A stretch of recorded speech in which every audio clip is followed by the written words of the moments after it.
Mag-picture tayo. Picture daw, Sige picture. po. Ito po, Paper Tree Resort, si Sir Donald. Papa-picture kami. And good afternoon sa inyo mga boss, mga sir. Property presentation tayo sa video na to.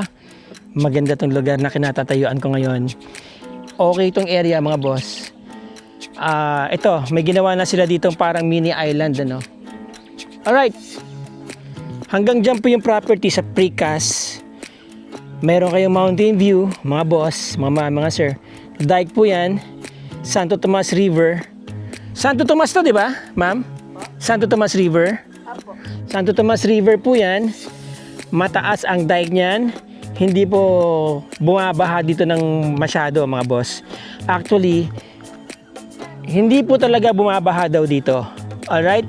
Now, doon, mga resorts na rin po na sikat ngayon at itong area na to, itong stretch na to, pinupuntahan na po ng mga tao. In fact, dito, ano po ito? RRLS Resort. Yan, may swimming pool dyan. Makita nyo naman sa drone shots, ano po. So yan mga boss. Mahaba yung property. Meron po kayong malinis na ilog. Flowing, buhay po itong ilog na to. Meron na rin po siya naka-ready na CR. Yan, may tambayan na kayo, kubo-kubo, bagong gawa, ano po. At meron na rin kayong gabi, oh. Sarap yan. Sarap. Ito yung dahon, inuulam, di ba? Ay, sarap yan. Okay.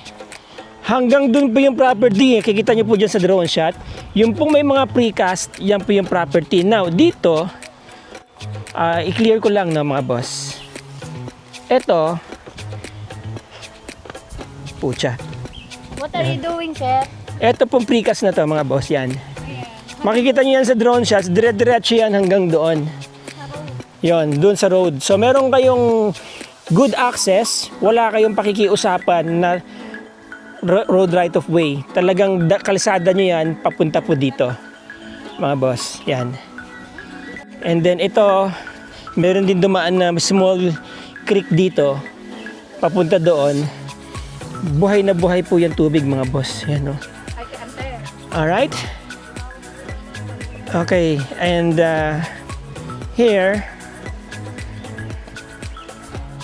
ang lapad po siguro ng property, mga boss, about 12 to 15 meters yung lapad niya. Okay? Meron po akong na-vlog na halos ganito rin ang lapad niya, pero nagawa niya ng isang magandang resort, mga boss.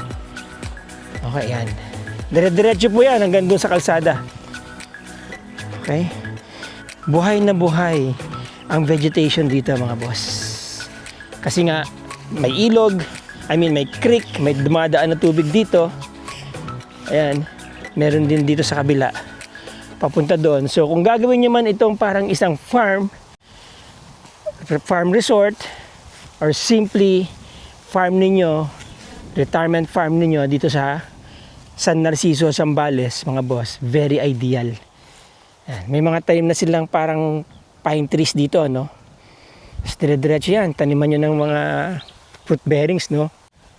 Better na makita nyo in person para mas makita nyo yung actual na lapad ng lote. Diyan po kasi sa drone shots, parang makitid. Pero when you're on the ground, malapad po siya, mga boss. Mukha lang siya makitid kasi mahaba. This is 5,487 square meters, mga boss. Titulado po yan. Okay?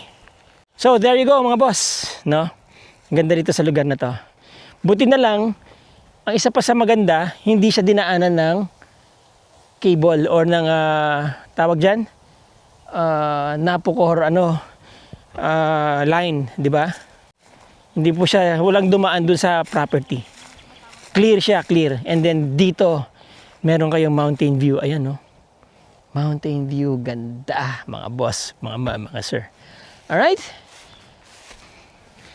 Again, mga boss, ang property is 5,800. Ilan? Again, ang property, mga boss, is 5,487 square meters. Selling for 2.8 million only, mga boss, mga sir. Pagkakataon nyo na yan, it's your chance to own a piece of paradise here sa San Narciso, Zambales. San Narciso, Zambales is also a coastal town. Mula dito, mga 15 minutes lang, nasa tabi na po kayo ng public beach ng San Narciso. About 15 minutes mga boss, nandyan na po kayo sa coastal area. May public beach po dyan sa Barangay La Paz. Napakaganda ng area na yan mga boss. And about 10 minutes or less, nasa National Highway na kayo. From Metro Manila, this is about 4 hours drive. Sabihin na natin, ano, the most chill drive lang yan. Coming from Balintawak exit, mga boss, mga sir. Alright, so there you go. Yung mga gusto makakita nitong property in actual, mga boss, tawag kayo dyan sa number na yan. Nandyan din po sa description ng video yung iba pang contact details. Get in touch. Trip tayo dito mga boss, mga sir. Alright, so there you go again. Maraming salamat sa inyo. Maraming salamat sa inyong time. Let's be grateful every day mga boss, mga sir. Till the next video. Ciao.